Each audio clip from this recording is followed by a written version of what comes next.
What's up, everybody? Back again because I want to address some things. And here's what I mean.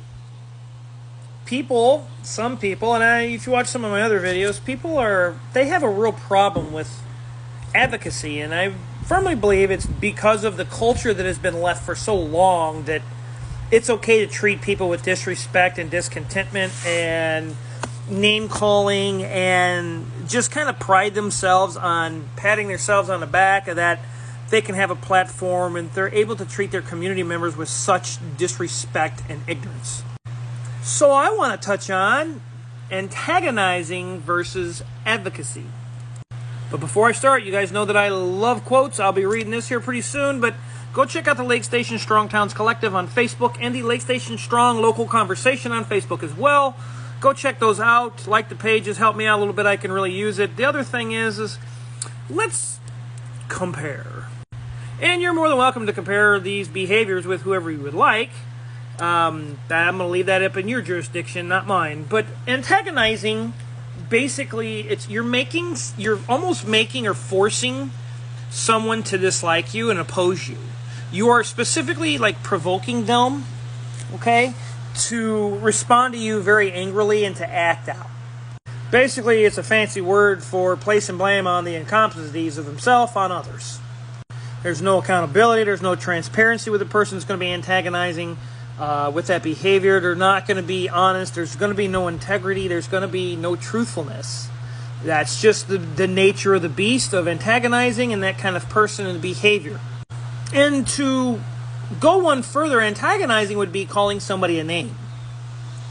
Community members, friends, or whoever the case is, you're antagonizing them. Kind of like when you was a kid, you had some friends in school, or your brother or your sister, you guys would antagonize each other, your parents would have to get in the middle, blah, blah, blah. That's antagonizing, right? Another great example would be,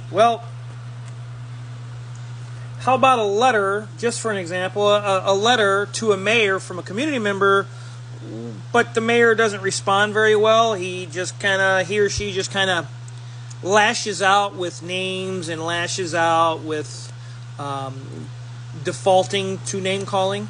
Now let's look at advocacy.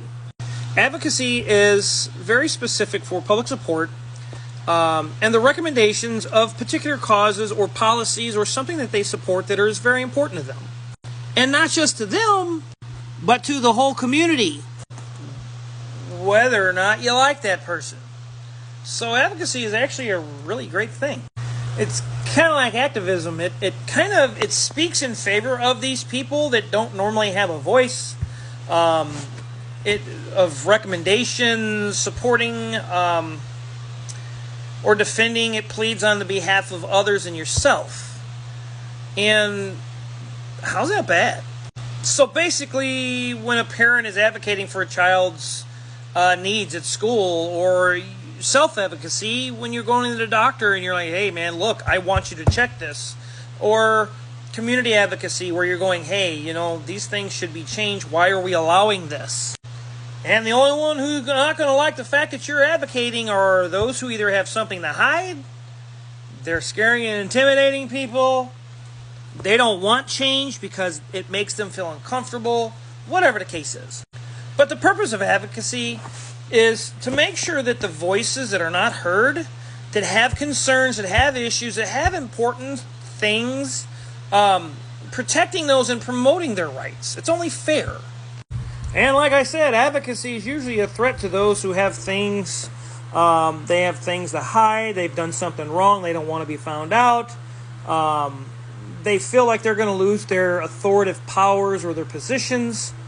And it usually involves a very secluded group of people that support it as well, that behavior.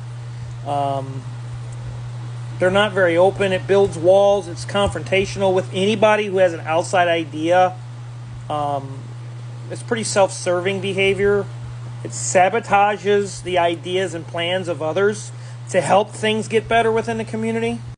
The people that are antagonizing are very manipulative. They're very deceitful. They will use people and friends of people and friends of friends of people to go and to be their friend, find me information. It's kind of how antagonizing people are. Quite frankly, I have other names for them, but I'm not going there because that's just not right. And usually the antagonizing person doesn't have any empathy or any concerns or feelings for other people but themselves. Now, advocacy, on the other hand, it's, like I said, it's usually a threat, but it involves all people.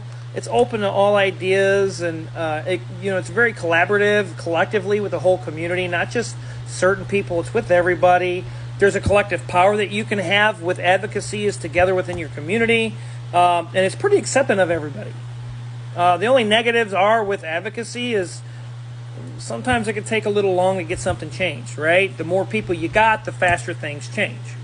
But here's what I want to challenge anybody who wants to call an advocacy or an advocate, a community advocate such as myself, an educator, an antagonizer. It's not liking trouble. It's wanting better for the community and for yourself and for the children and for the future and for the long haul. I mean, let's face it. I mean, if you don't like cleaner, well-lit, safer streets and roads, cleaner, well-updated, ADA-compliant, well-lit playgrounds, better management of town policies, code enforcement laws and rules, things of that nature. I mean, here's one: safer neighborhood for all. And if you don't like your leaders within your town, from your mayor on down, you don't like them to be transparent or be held accountable for their actions or their behaviors. If you don't like your leaders being honest and truthful and with some integrity, then don't be an advocate. Be an antagonizer. And as an example, we understand this. I've gone through this. Antagonizers within a community will call you names, default to calling you names, harassing you, threatening you, scaring you, going into your inboxes, cornering you up verbally to try to make you seem like you're an evil person. Nothing's off limit when people just don't like you. But being an advocate is a great thing because you don't only advocate for yourself, but for your family. But you advocate for people that you don't even know. And that's love. That's loving others like yourself. But this I wanted to read. Without advocacy, vulnerable people cannot be heard or given credence. They cannot be supported. They cannot be protected. They cannot be defended. And their rights will be lost. Without advocacy, vulnerable people have no power and will be invisible. Now, I don't know about you, but in this community for quite a while, this has gone on. Anybody who wanted to be an advocate, anybody who has a voice, anybody who has a difference of opinion or ideas, we all know. But a lot of people are scared to speak up, so I will speak up for them.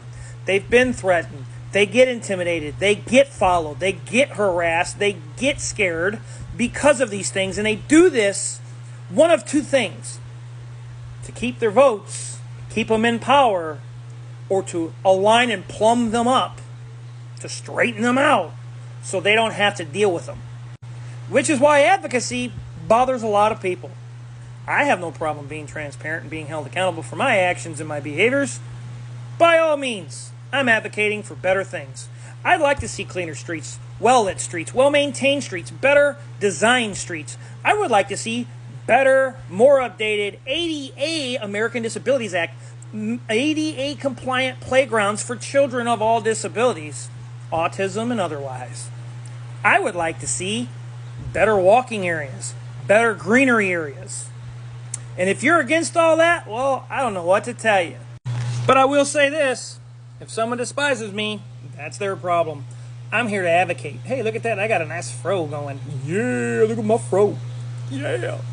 I'm the Lake Station Community Advocate.